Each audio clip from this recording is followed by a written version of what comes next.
الذين آمنوا وتطمئن قلوبهم بذكر الله ألا بذكر الله تطمئن القلوب۔ دیکھیے گا آیت 4 میں کتب علیہ انہ من تولاہ فانہ یضلہ ویہدیہ الی عذاب السعیر کی بات ہے، یعنی گمراہی، گناہ اور ذلت والی زندگی جو ہے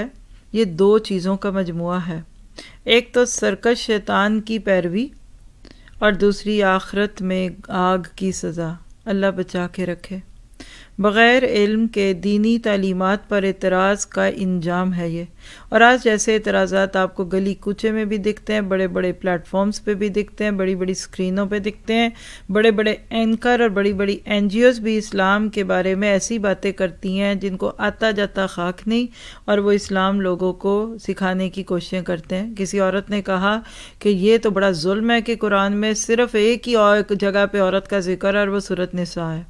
کسی این جی او کو لیڈ کرتی تھی وہ خاتون، اب اگر انہوں نے قرآن پڑھا ہوتا تو ان کو پتہ چلتا سورۃ نساء تو عورت کے نام پہ ہے، رجال تو ہے ہی نہیں ہے،